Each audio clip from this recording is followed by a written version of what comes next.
We all know how North Korea is best Korea. We've already talked about how this great nation played host to the biggest professional wrestling event of all time. You all surely know how they avoid the Venice problem by refusing to suffer obnoxious tourists gladly. And I'm sure that my friend Callum would be eager to tell all of you about its great music. But that's not all. Much is said about how the populace of this peninsular paradise is provided for and protected by the warm, nurturing embrace of its dear supreme leader. I mean, I do have two reasons to believe that they are much better fed over there than the capitalist pig dogs in the West would have us believe. So clearly, the true Koreans are far better off there than in the gynocratic cyberpunk dystopia of the South. Why would anyone ever want to leave? Well, people stage daring escape attempts from North Korea all the time. They will brave snipers, barbed wire, and literal minefields to try and get the hell out of this apparent paradise. Many of them don't make it. They're either killed during the escape or they are dragged off to some execution chamber to be killed for trying to escape. But against all the odds, one man, despite being completely riddled with bullets, managed to escape. And we have the entire thing on film. Oh Chong-song, the escape from North Korea.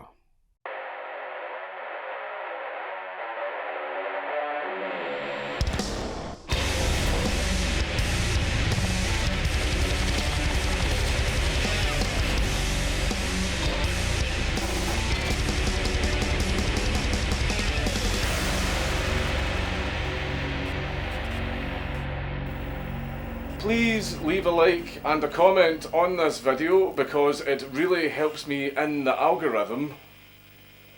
So you might know a thing or two about the Korean DMZ, the Demilitarized Zone, from back when we talked about the infamous incident with the axe in the tree. Long story short, it is a buffer zone stretching across the border between North and South Korea, which is teeming with barbed wire, landmines, and very, very angry Asians. Therefore, most defectors from North to South take an easier route. They go through China. They abscond to some other country to get the spooks off of their trail, and then from there they head to South Korea and job done. A feat so easy that over 30,000 ungrateful traitors to the Supreme Leader have managed to pull it off. However, there is a small stretch of the DMZ called the Joint Security Area, or the JSA. And this part has no barbed wire or landmines, and the very, very angry Asians generally don't shoot at each other in this location, because it is the only point across the entire border where North and South meet. Not that they would have been particularly up for doing so, because the mid-2010s were a bit of a tense time for both Koreas. Kim Jong-un was in his Rocket Man arc, nukes were being tested, and red buttons were being mogged. And on top of all of that, our man of the hour certainly didn't help. Hailing from Changpung County in North Hwanghae Province near Kaesong, Oh Chong-song was a 24-year-old son of a major general in the North Korean People's Army. However, an upper-class lifestyle in North Korea didn't seem to be all that great, because, to quote the man himself, I received 125 won per month from the army. People with power made extra money from overlooking rule breaking. In other words, it was very, very normal to just take bribes to supplement a monthly income of what converts to a whopping $1.25. As a staff sergeant, Chong-song worked as a driver for the general staff while conveniently stationed in the JSA in Panmunjom. On the 13th of November 2017, Chong-song had had a few drinks after having some trouble with some of his friends. The type of trouble was not specified, but there is some speculation about that we will touch on later. And he somehow, in his drunken state, managed to accidentally break through a checkpoint on his way home. We've all been there, where you've hit the bucky way, way too hard and you accidentally cause an international incident that could have started a war between two countries. Now, since I'm not a North Korean, I didn't have to worry about being executed for my past scampery. But Chong Song very much did, because in his drunken state, he accidentally crashed right through a checkpoint, the punishment for which is execution. So at that point, it's in for a penny, in for a pound. So our boy just kept driving. Hurtling right through Panmunjom at very high speed, Chong Song frantically drove a military jeep right into the DMZ, which naturally drew the attention of every single guard that he passed. Not that he cared, of course, because, and I quote, "As the situation was urgent, I was not in the right mind while driving. I was driving at a very high speed. I was escaping."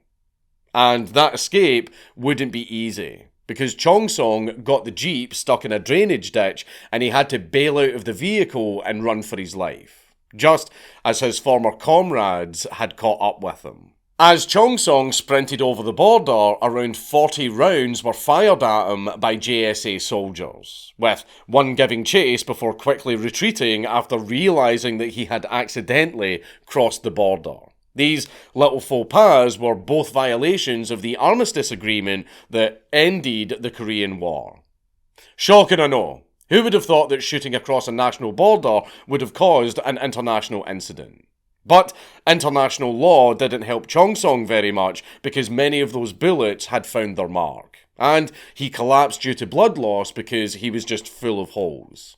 And he collapsed right on the perimeter of South Korea's Freedom House, where South Korean soldiers had to stealthily sneak out and rescue him, but without firing back at the true Koreans. Chong Song was airlifted straight to Seoul's Aiju University Hospital in a Black Hawk helicopter, with American medics keeping him alive as he battled against shock and low blood pressure before 6 hours of emergency surgery, followed by another 3-hour surgery. While being stabilised, Chong Song lost more than half of his blood from 5 bullet wounds. One in his armpit, one in his back, one in his shoulder, one in his knee, and very unfortunately, one in his arse. And he was compared to a broken jar by the lead surgeon, Dr. Lee Cook-jong, who said that, and I quote, "We couldn't put enough blood into him." Chong Song's blood pressure was so low that the surgeons didn't even have time to check his blood type. So they just dumped 40 units of O-negative blood into him. And for those of you that don't know, O-negative is the universal donor blood that anybody can have that the transfusion service is constantly harassing people for because of how precious it is for cases like these. For example, my mum is O-negative, so she gets those letters in all the fucking time. But also, this amount of blood that Chong Song received was between triple and quadruple the total amount of blood a person has in their body. But the blood just kept pouring straight back out. By the way, if you're able, donate blood.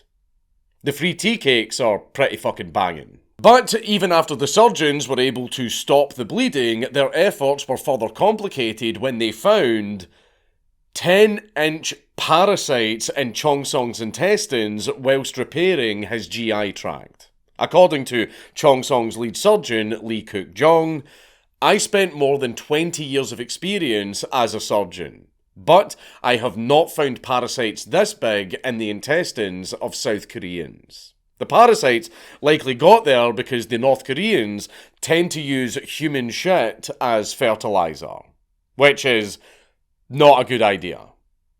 Mark Watney only got away with it because he could be sure that the rest of his crew were nice and healthy. The worms indicated that Chong Song was malnourished, which is a nice cope for the fact that at 5'5" and 60 kilograms, he's a manlet.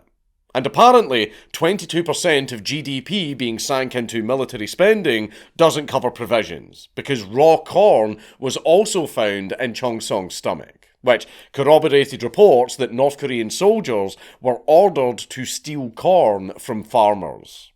Corn is also a massive import from China, which is much cheaper than rice. Imagine being an Asian country that is so poor that you can't even afford fucking rice. But wait, It gets worse. Chong Song was also treated for tuberculosis, hepatitis B, and pneumonia. And he may or may not have also been exposed to anthrax. It was reported that one of the 4 defectors from North Korea in 2017 had anthrax antibodies, either from a vaccine or exposure. But this was denied on both sides of the DMZ. Chong Song spent the next few days unconscious and on a ventilator as he recovered. All in all, his survival was a surprise to be sure, but a welcome one. Dr. Lee actually showed a real liking for this absolute trooper, saying, and I quote, "I'm very proud of him. He fled from North Korea seeking for liberty, much more freedom. It's quite easy to say, but it's really, really difficult to make it happen. So, I admire him." So this guy managed to tank being riddled with bullets, various deadly diseases, 10-inch parasites, and even fucking anthrax exposure. But it wasn't a physical recovery that Chong Song had to deal with. As you would expect, Chong Song had a little bit of a restless sleep because during this entire thing and all of the surgeries, Chong Song was completely unconscious. So he had no idea that he had been rescued and was actually in South Korea. He thought that he'd been captured by the North Koreans and was about to be carted off to a concentration camp or dumped in front of a firing squad. But Dr. Lee was very quick to put Chong Song at ease right as he regained consciousness.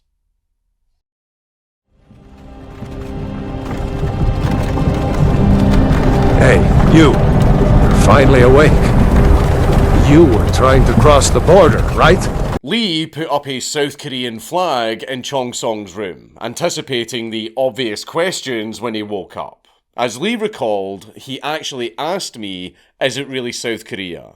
And I said, "Have a look at that flag. Have you seen that flag in North Korea?" As Chong Song settled into his new country, he was described as quiet and pleasant. And he was kept entertained throughout his recovery. The first movie that he saw was Transporter 3.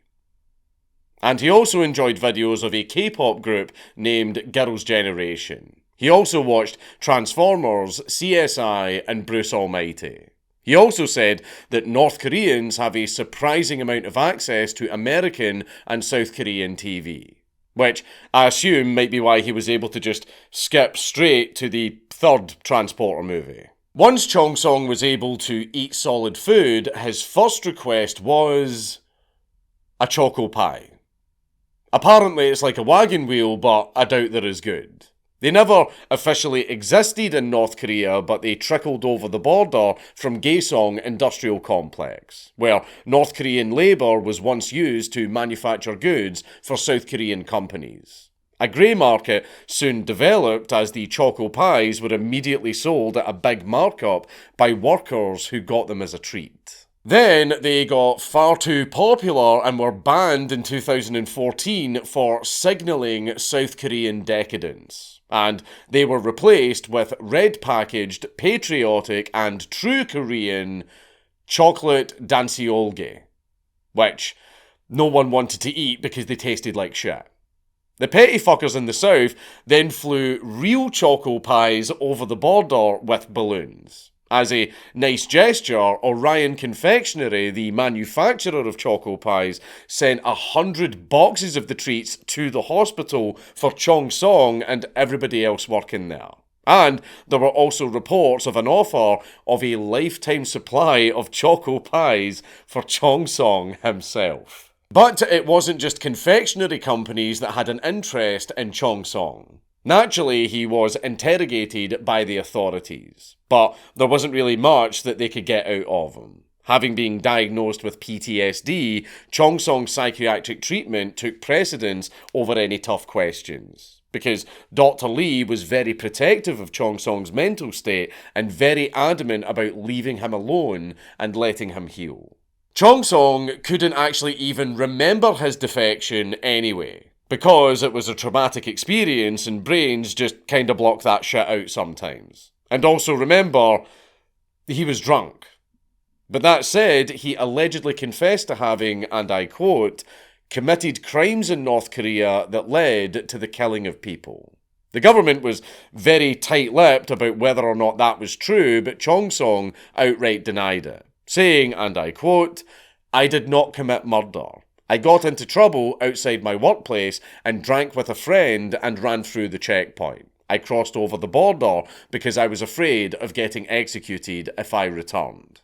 I don't regret defecting. Once Chong-song passed the vibe check, his 65 million won or $60,800 medical bill was customarily paid for by the people of South Korea, in a rare good use of taxes. He then spent 6 months in a settlement support centre for further debriefing by South Korean intelligence and a little round of re-education. Because bear in mind, North Koreans are completely lied about to the outside world. He was then given South Korean citizenship, taught how to live in the South, and then released into the wild. Despite quips about his jarhead haircut from Dr. Lee, Chong-song had no interest whatsoever in continuing his military career for the South. Not that he even could anyway, because he still suffers from permanent digestive and mobility issues, as well as nerve damage from a bullet almost costing him his left arm. But despite his disability, Chong-song made it out in one piece. So the JSA soldiers who rescued him, 3 South Koreans and 3 Yanks, were awarded with the Army Commendation Medal. Meanwhile, the North Koreans made no comment on Chong-song's defection at all, always insisting that defectors don't defect, but are actually kidnapped by the South or are tricked into defecting. After all, true Korea is a paradise generously provided for by Supreme Leader.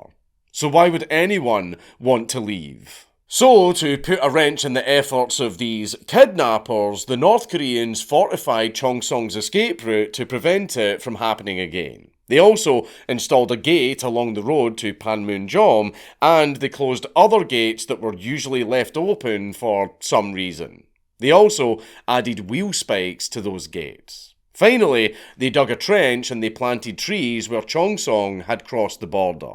And considering that one soldier's oopsie, the trench could also help mark the actual border a little bit better. Also, the 35 to 40 guards who were at the border that day who failed to capture Chong-song were all replaced. One can only guess where they ended up. But I doubt it would have been a proportional punishment that they deserved. Chong-song certainly had no hard feelings for the soldiers who shot him, when he said, if they didn't shoot, they would face heavy punishment. So if I was them, I would have done the same. But it seems like they would have done so out of self-preservation rather than any kind of loyalty to the Kim regime. Because Chong-song believed that, like himself, almost everyone in North Korea is indifferent to the dear Supreme Leader. As Chong-song put it, probably 80% of my generation is indifferent and has no loyalty.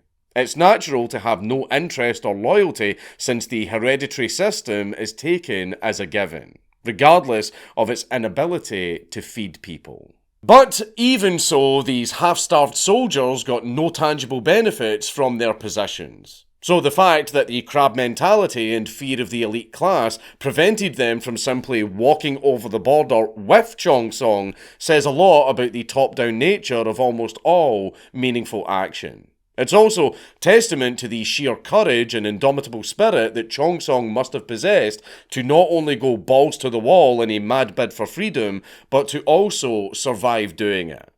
Even if some of that courage was Dutch courage. So, where is this absolute legend now? Well, having cast off the yoke of duty and embracing the liberty of the First World, how has Chong-song made the most of his new life? Well, in the year 2020, he was arrested for drink driving.